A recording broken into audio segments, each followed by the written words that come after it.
Formula One fans around the world are hailing the year of Alonso as we all try to ignore that we're about to be dominated by Adrian Newey's big, swinging, blue RB19. Welcome to Weekend Update for the 2023 Bahrain Formula One Grand Prix. My name is Stacey Hewen, and let's get right into it. Max Verstappen comfortably led the entire race while it took Sergio Perez's car 26 laps to overcome the talent of Charles Leclerc. Red Bull took an easy 1-2 while Ferrari took a sloppy big poo, with Leclerc's engine failure costing him third and Sainz's tires not having enough grip to fight right to the end. After being asked for comment, Leclerc's service dog started nudging him and encouraging him to lie down. Mercedes announced that they are considering abandoning their current zero-pod car concept, stating that even though they met their targets, they're still off the pace and there may not be enough performance on the table to continue pursuing the concept. Toto Wolff agrees that this idea comes from Lewis this week and not from Christian Horner last year.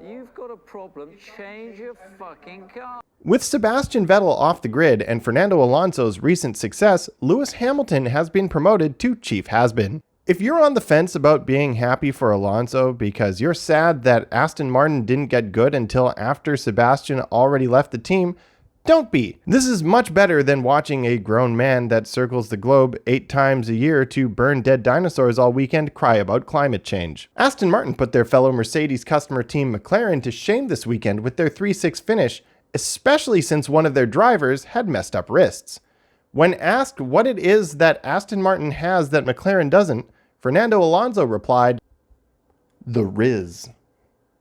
The commentators were spending a lot of time jerking off about how Alonso uses his brain during a race, but we all know that only 25% of Fernando Alonso's brain is used to race, and the other 75% is used to talk shit. Fernando Alonso and Nico Rosberg took turns dunking in the post-race interview. Rosberg just had to ask Alonso how it felt to pass Lewis, and later on in the interview, Alonso said that they wouldn't be getting much wind tunnel time next year.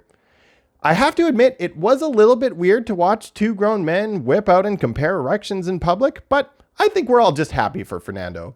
Esteban Ocon was clearly feeling insecure about the amount of penalty points that Pierre Gasly had over him at the start of the season and spent the entire Grand Prix collecting them like they were Pokemon cards. Pierre Gasly started P20 and ended up finishing in the points, which wasn't quite the podium that Will Buxton predicted it would be in the pre-race show, but it did immediately make my 2023 predictions video completely irrelevant.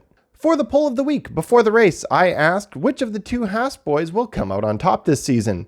Of the 2,100 respondents, 73% chose Kevin Ligma Balls Magnussen. After qualifying, it was really looking like Hulk was going to kill it and prove the poll wrong, but I'm happy to report that all is right in the universe, and Kevin finished 2 spots ahead of his teammate in P13, proving that my viewers are some of the most intelligent and forward-looking people in the sport. Do you think Fernando Alonso will win a race this season? Check out my community tab to vote and subscribe so you'll see future votes.